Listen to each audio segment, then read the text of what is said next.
part of what we do in our centers, nutrition plays a very big role in everyone that we work with. And everyone is unique as well. So what we wanted to do was put together a diet and nutrition book, but from a different perspective. We believe that almost all of the dietary and nutritional issues that we see in children and adults really start in the brain and in the nervous system. That's the source. That's the cause. So we need to address that, and we need to address this developmental imbalance.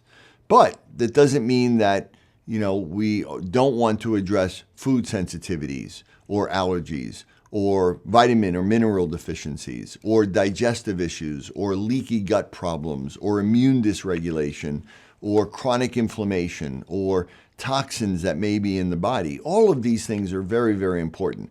They all are there, much more prevalent in children and people with developmental imbalances and neurological imbalances. And for a reason, because the brain ultimately regulates everything. It regulates the immune system. It regulates the digestive and the autonomic system and the balance between what we call the sympathetic fight or flight and the parasympathetic rest and digest system. So we wanted to explain diet and nutrition from that perspective, which no one had ever really done before. But we give people real tools. We give them an understanding of what's happening. We teach you how to go through step by step an elimination diet and food challenge, how to be able to pick what foods you're going to eliminate. What are the most common foods? There's only really like 10 foods that make up 90% of all food sensitivities. You may not have to do blood tests or urine tests to be able to identify food sensitivities. We also want to talk about vitamins and minerals and dosages and how to use them. We also want to talk about specific problems like problem feeders, children that are really difficult, as well as super picky eaters. Why is that? And again, most of the time it has to do with the fact that they don't have a normal sense of smell or taste. The right brain is very involved with that. There are neurological foundations. And you know what? Trying to behaviorally manage these things doesn't work. It's very frustrating and very difficult.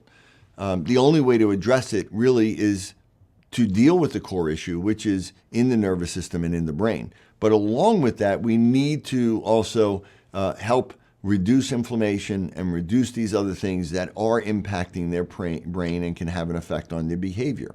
So this book is very important. It's the fourth book that I wrote in the series. And it is a book that, we get reviews all the time from people saying, thank God you wrote that book. It's helped me. There's some incredible recipes in this book. There's a woman named Donna Teixeira who is amazing, who had put together these formulas of how to mix different specific flours together, like almond flour and coconut flour. And she said that, doing that is like chemistry, because whether it's pizza dough or cake or bread, there's a different concentration and different combination of the different flours that you have to use to get the right feel and everything to the dough.